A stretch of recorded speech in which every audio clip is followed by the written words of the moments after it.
In the summer of 1944, Frank Wisner found himself in a part of Europe where governments were changing fast, faster than maps could be printed. Romania, they abandoned their alliance with Nazi Germany. Soviet forces were moving west, and German influence, it was collapsing. Soviet influence was arriving. The war was still being fought, but power was already changing hands.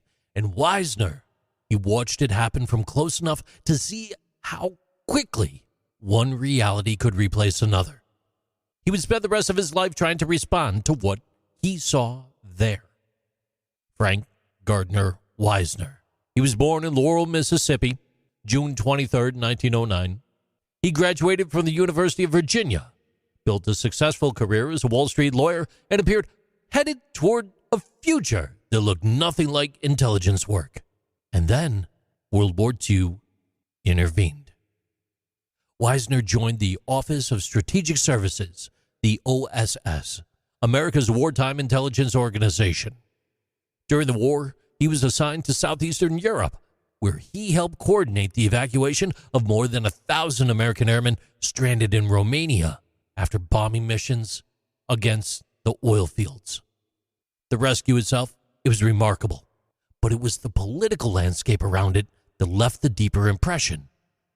In Eastern Europe, Wisner had watched governments fall without armies necessarily conquering them.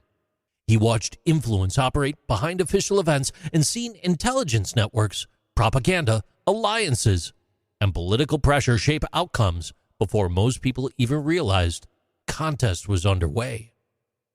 Where many Americans saw a war that had ended, Wisner increasingly saw a conflict that had simply changed form. Today, it's easy to assume the CIA was inevitable.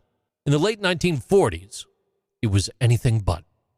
The United States had long been wary of permanent intelligence organizations, preferring to build wartime capabilities and then reduce them when peace returned.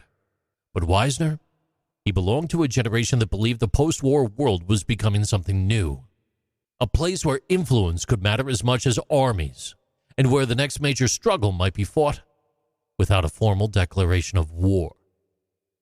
Across Eastern Europe, Soviet influence continued to expand. Political parties, labor organizations, newspapers, radio broadcasts, cultural institutions, they were becoming arenas of competition. And Wisner became convinced that gathering information and negotiating agreements would no longer be enough.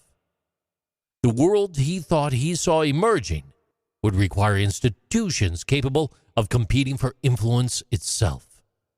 What made Wisner particularly effective was that he was more than an intelligence officer.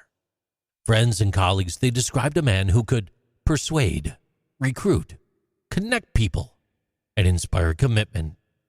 He moved comfortably through elite circles, but he also understood the power of organizations, movements, and ideas.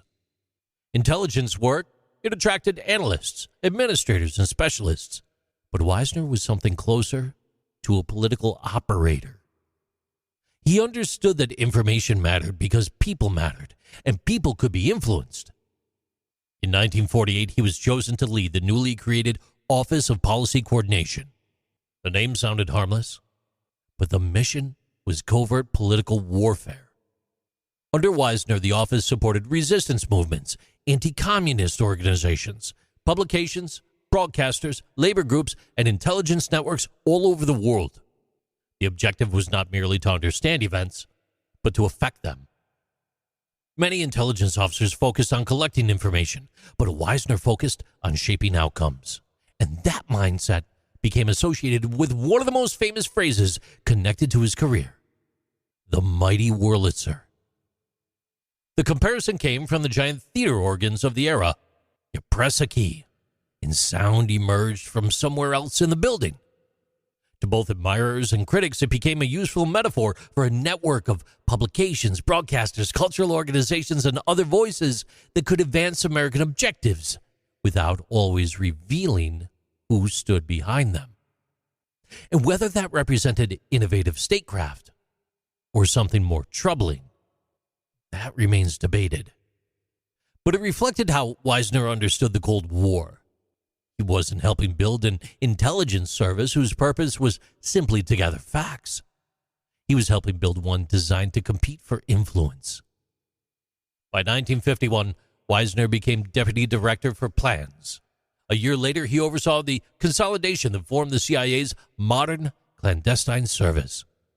Some of the methods he championed would later appear in operations that helped shape political outcomes in places such as Iran and Guatemala, actions that supporters viewed as necessary Cold War measures and critics later cited as examples of American overreach. Many of the assumptions that guided American covert operations throughout the entire Cold War passed through structures that this man helped create. The same qualities that made him effective also carried a cost. The Cold War demanded patience, secrecy, and constant vigilance.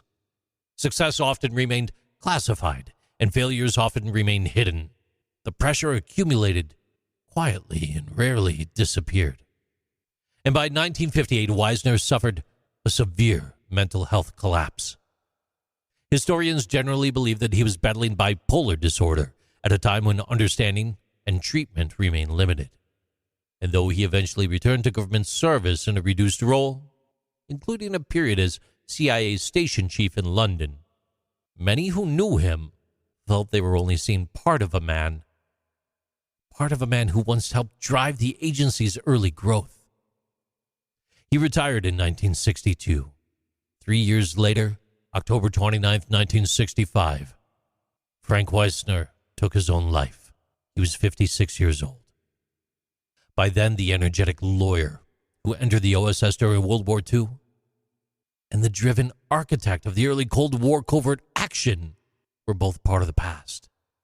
Yet the institutions he helped build, the methods he championed, and the assumptions that he carried home from Eastern Europe, they continued to shape American intelligence long after his passing. Today, his name is largely unknown outside intelligence circles. Yet many of the assumptions that shape modern American intelligence can still be traced to a generation that emerged from World War II, convinced the next great contest would not look like the last. And they're not wrong. Frank Wisner, he was one of them. Standing in Romania in 1944, he watched one form of power recede while another moved in to take its place. The institutions he later helped build grew from that observation, long after his name faded from public memory, and the world that he believed was emerging is still continuing to unfold.